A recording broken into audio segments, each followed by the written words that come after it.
Shalom saudara sekalian, kita berjumpa kembali dalam interlude Time to Stop and Listen. Waktu untuk berhenti sejenak dari kesibukan kita dan mendengarkan firman Tuhan menuntun hidup kita. Sebelumnya mari kita memuji Tuhan melalui lagu ini, kata-kata indah.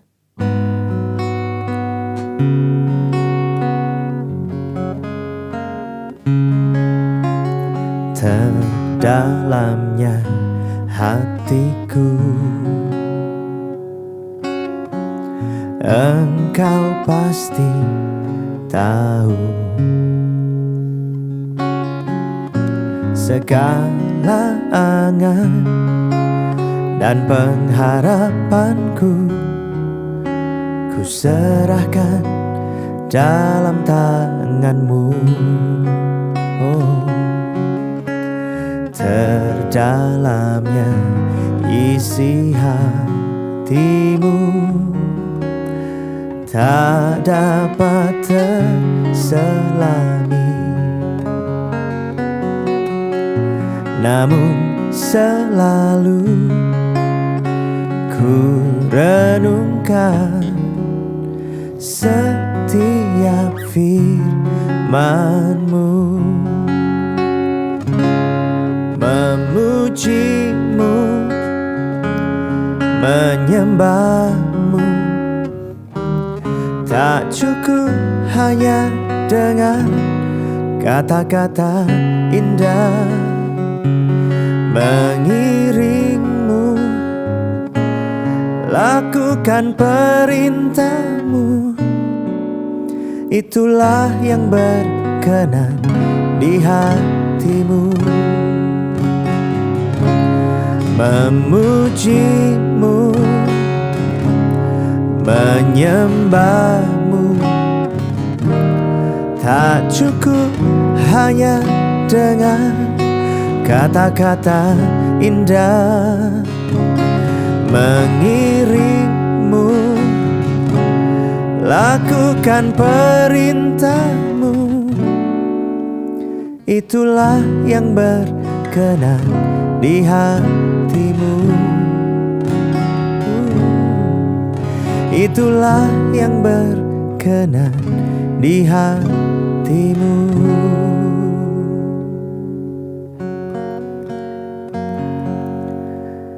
Saudara, adakah yang pernah tertipu dengan kata-kata indah? Adakah Anda pernah tertipu dengan janji-janji manis? Pernah nggak pergi ke sebuah tempat memesan makanan di menu? Kita lihat, wah gambarnya bagus sekali. Tapi ketika kita pesan dan makanan itu datang, jauh sekali melenceng dari gambar yang ditunjukkan.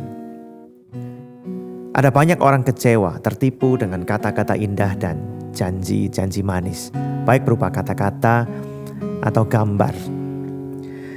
Saudara, kita tahu bahwa kita itu nggak butuh kata-kata indah, kita butuh kenyataan. Masa bilang sayang tapi menyakiti, bilang sayang tapi menipu, bilang sayang tapi mencelakai, bilang sayang tapi merugikan kita. Kita gak butuh kata-kata indah itu. Yang kita butuhkan kenyataan, bukan? Kalau kita tahu kita gak butuh semuanya itu, Tuhan itu gak butuh dengan kata-kata indah kita. Yang Tuhan butuhkan adalah kesungguhan kita mentaati firman Tuhan. Amsal mengajarkan kita untuk berhati-hati dengan kata-kata indah. Baik ketika kita mendengar kata-kata indah, atau ketika kita mengucapkan sesuatu kepada Tuhan, jangan hanya dengan kata-kata indah, tapi dengan kesungguhan hati dan kesungguhan hidup. Amsal pasal yang ke-7 ayat 6-27 ya. Ayat 6-27 berkata begini. Karena ketika suatu waktu aku melihat-lihat dari kisi-kisiku dari jendela rumahku, kulihat di antara yang tak berpengalaman, kudapati di antara anak-anak muda seorang teruna yang tidak berakal budi yang menyeberang dekat sudut jalan, lalu melangkah menuju rumah perempuan semacam itu.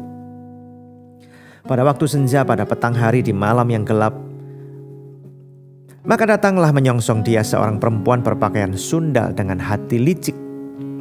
Cerewet dan lihat perempuan ini, kakinya tak dapat tenang di rumah, sebentar ia di jalan dan sebentar ia di lapangan, dekat setiap tikungan ia menghadang. Lalu dipegangnya orang teruna itu dan diciumnya. Dengan muka tanpa malu berkatalah ia kepadanya, ini rohani loh kata-katanya ya. Aku harus mempersembahkan korban keselamatan. Dan pada hari ini telah kubayar nasarku itu. Rohani kan? Itulah sebabnya aku keluar menyongsong Engkau untuk mencari Engkau. Dan sekarang kudapatkan Engkau. Telah kubentangkan permadani di atas tempat tidurku, kain lenan beraneka warna dari Mesir.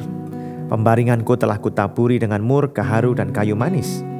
Marilah kita memuaskan berahi hingga pagi hari dan bersama-sama menikmati asmara. Karena suamiku tidak di rumah, ia sedang dalam perjalanan jauh. Sekantong uang dibawanya, ia baru pulang menjelang bulan purnama. Ini baru keluar aslinya. Lalu mungkin orang muda itu menyadari, wah salah nih. Tapi ayat lanjutannya berkata begini, ia merayu orang muda itu dengan berbagai-bagai bujukan. Kata-katanya indah. Dengan kelicinan bibir ia menggodanya, maka tiba-tiba orang muda itu mengikuti dia seperti lembu yang dibawa ke pejagalan dan seperti orang bodoh yang terbelenggu untuk dihukum. Sampai anak panah menembus hatinya, seperti burung dengan cepat menuju perangkap dengan tidak sadar bahwa hidupnya terancam. Oleh sebab itu, hai anak-anak, dengarkanlah aku, perhatikanlah perkataan mulutku. Janganlah hatimu membelok ke jalan-jalan perempuan itu, dan janganlah menyesatkan dirimu di jalan-jalannya, karena banyaklah orang yang gugur ditewaskannya. Sangat besarlah jumlah orang yang dibunuhnya. Rumahnya adalah jalan ke dunia orang mati yang menurun ke ruangan-ruangan maut. Kalau kita ini laki-laki, hati-hati dengan kata-kata indah. Kalau kita ini perempuan, hati-hati juga dengan kata-kata indah. Dari siapa? Dari laki-laki. Apa artinya? Kita nggak mau kata-kata indah saja. Kita mau kenyataan yang baik, yang indah, yang mulia, yang sesuai dengan apa yang Tuhan kehendaki, yang Tuhan ajarkan. Demikian pula Tuhan nggak menghendaki kata-kata indah kita. Mari kita mengikuti Tuhan, mengabdi kepada Tuhan dengan sungguh-sungguh. Mari kita berdoa sama-sama. Bapa yang baik, kami tidak suka ketika kami diberi janji-janji manis, kata-kata indah, tetapi kenyataannya tidak demikian. Kami mengerti bahwa kami pun harus berhati-hati dengan orang-orang seperti ini. Sebab kata-kata indah itu bisa menyakitkan dan mencelakai. Demikian pula kami mengerti hati Tuhan. Engkau tidak mau kami hanya sekedar mengasihi Tuhan dengan kata-kata yang indah, tapi dengan perbuatan. Kami mentaati perintah-Mu. Itulah yang Kau kehendaki untuk kami kerjakan. Tolong kami untuk mengasihi Tuhan dengan benar.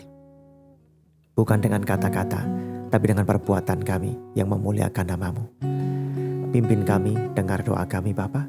Dalam nama Tuhan Yesus kami berdoa dan mengucap syukur. Amin.